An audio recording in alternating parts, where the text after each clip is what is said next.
amis Sagittaires, bienvenue. Alors aujourd'hui nous allons regarder vos énergies pour le début du mois de février 2026. Allez, c'est parti. Alors, pour vous les Sagittaires, pour ce début du mois de février, ok. Et bon, bah écoutez, c'est plutôt pas mal. Hein. Cette carte, elle nous parle de communication. Peut-être que vous échangez avec une ou plusieurs personnes pour faire avancer un projet, quelque chose comme ça. On peut aussi parler d'une accélération ici, quelque chose qui, d'un seul coup, va de plus en plus vite.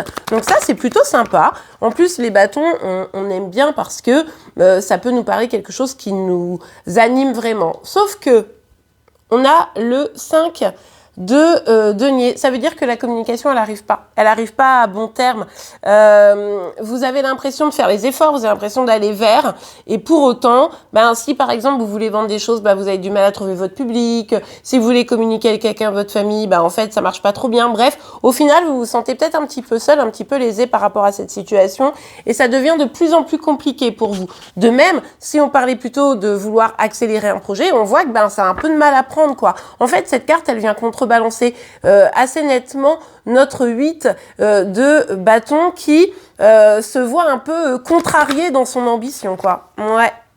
Et puis vous, ça vous cause vraiment du tracas, vraiment, même pour certains, ça vous pose une peine, quoi. Hein. Vous êtes déçus, il y a de la tristesse, parce que, justement, vous n'arrivez pas à atteindre votre objectif.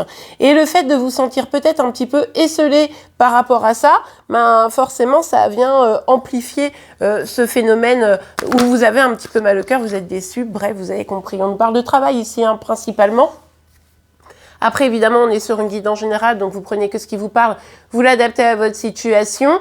Donc là, ça va être important. Moi, j'ai l'impression que ça parle de travail, mais si ça vibre en vous sur un autre thème, n'hésitez pas à l'adapter. Du coup, ici, vous faites des efforts, vous essayez vraiment de continuer vos efforts, vous lâchez rien. En fait, ça, c'est bien, par contre. Vous lâchez rien, quoi. Vous dites non. C'est bon. Moi, franchement, j'ai déjà donné que ça, donc je continue. Je fais les efforts, peut-être pour continuer à communiquer, peut-être pour continuer à faire avancer le projet. Mais c'est vrai que ça vous demande quand même assez nettement des efforts, quoi. Regardez.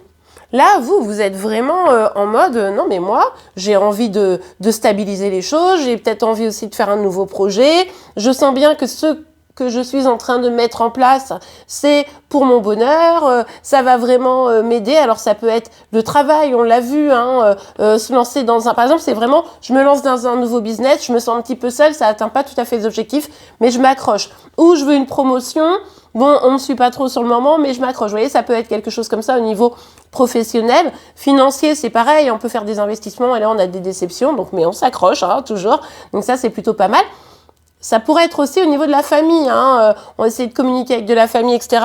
Bref, je vous laisse voir, mais en tout cas, vous essayez probablement de tendre la main d'une manière ou d'une autre parce que vous vous dites que c'est la solution, que c'est comme ça que vous allez pouvoir avoir plus de joie, d'autant plus que là, c'est un petit peu tristouné, Donc, on sent quand même cette dynamique assez importante de se dire, non, moi, j'ai envie de me sentir bien, j'ai envie que mon projet aboutisse, quel qu'il soit, donc je fonce. On peut nous parler d'un engagement aussi, de proposer un engagement d'une manière ou d'une autre. Bref, donc je fonce. Alors, attendez. Oh! Ok, donc il y a bien quelqu'un ici en face de vous qui pourrait être un véritable partenaire. On a le roi de denier, la reine de denier. Donc là, ça peut nous parler de quelqu'un de votre famille, quelqu'un de votre travail, etc. Je perds ma voix, normal. Du coup, ça, c'est plutôt sympa, sauf que vous voyez, les deux se tournent un petit peu le dos. Donc pourquoi vous vous sentez seul? Parce que finalement, vous avez l'impression d'être le seul à faire ou la seule à faire des efforts. Si vous avez un partenaire, comment dirais-je, votre chef, etc., vous regardez pas tout à fait dans la même direction. C'est pas faute d'essayer de dire, regarde, on pourrait trop faire ça. Ça marche pas très très bien et ça, forcément, ça vient un peu consolider la problématique. Si c'est quelqu'un de votre famille, pareil, là vous vous sentez seul notamment parce que cette personne, elle n'a pas les mêmes ambitions. C'est-à-dire que tous les deux, vous êtes dans une dynamique, vous avez besoin de stabilité, mais pour autant, vous ne l'envisagez pas de la même manière. Donc forcément, ça peut être un petit peu problématique. Si c'est au niveau financier, pareil, attention à qui vous faites confiance. Vous avez quelqu'un qui pourrait ne pas accepter de recommuniquer avec vous et du coup, ça vient un peu contrarier vos projets. Bref, ici, c'est pas que c'est quelqu'un de pas bien qui est censé être là et vous soutenir, c'est que c'est surtout quelqu'un qui voit pas les choses de la même manière que vous. On a le 7 de bâton avec la carte du monde. Bah oui, et du coup, ça vient tout freiner. Ce que je vous disais, en fait, il y a cette volonté d'avancer, d'agir, voire même d'accélérer les choses, et tout est freiné par rapport à la situation ici, et avec la carte du monde, on voit bien que finalement, l'ouverture que vous avez essayé de mettre en place, elle ne se fait pas. C'est vraiment, si par exemple ce projet, vous dites, je vous donne un exemple pour que vous compreniez, exemple professionnel, ouais, on pourrait trop aller commencer à rencontrer des gens pour vendre notre produit, etc. Là, ça vient freiner parce que peut-être que la personne en face de vous, elle veut pas vendre le produit comme ça, vous voyez, c'est ce genre de choses. Alors évidemment, je vous laisse adapter si c'est familial, financier, etc. Mais quoi qu'il arrive ici, vous commencez à vouloir un peu vous protéger également. Parce que comme vous avez fait plein d'efforts, alors on l'a vu, vous continuez à tenir le choc, vous continuez à faire des efforts, mais comme vous en faites plein et tout, vous commencez à vous dire, peut-être que là, il faut aussi que je me protège parce que pendant ce temps-là, ça me fait un petit peu mal au cœur. Pendant ce temps-là, j'ai l'impression un peu d'être seule face à l'univers, à devoir lutter, et c'est forcément usant et déceptif, quoi. Donc, on voit bien que là, hop, vous essayez de gérer comme vous pouvez, en fait. C'est un peu ça. Vous faites un peu de ce que vous pouvez, mais c'est pas forcément simple. Ouais, vraiment ce sentiment de solitude qui vient, qui vous pèse, qui est assez désagréable. On a la carte de la tour en d'autres decks. Ouais, bon. Il y a ce sentiment de solitude qui vous pèse, et c'est vrai que là, vous êtes à un stade où il va falloir réfléchir à ce que vous voulez vraiment. Il va falloir réfléchir à est-ce que c'est le bon chemin? Pourquoi est-ce que ça bloque, etc. Et donc, pourquoi je relevais la carte de la tour? Parce que on voit bien qu'il y a quelque chose qui ne peut plus durer comme ça.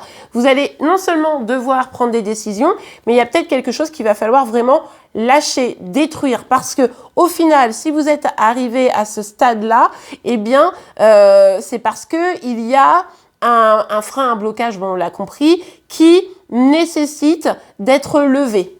Et ça va passer par détruire quelque chose. Ça peut être la relation avec une personne, ou en tout cas détruire un a priori, détruire des idées préconçues, ou si vous vous donnez à fond les moyens et que ça fonctionne pas, peut-être que c'est la manière que vous faites qui doit être profondément changée. En tout cas, vous allez avoir début février des compréhensions qui devraient vous aider. N'hésitez pas d'ailleurs à aller voir les énergies que j'ai sorties pour le mois de février. Ça vous permettra vraiment de bien compléter tout cela. Et je vous rappelle que c'est sur Célimadi que vous trouverez évidemment tout le volet sentimental. Et bien voilà les amis, j'espère que cette guidance vous aura plu et aidé. C'est le cas, n'oubliez pas de la liker. Vous pouvez évidemment vous abonner pour être informé tous les jours de vos signes astro. En attendant, je vous souhaite une excellente journée, un bon mois de février et je vous dis à demain. Au revoir.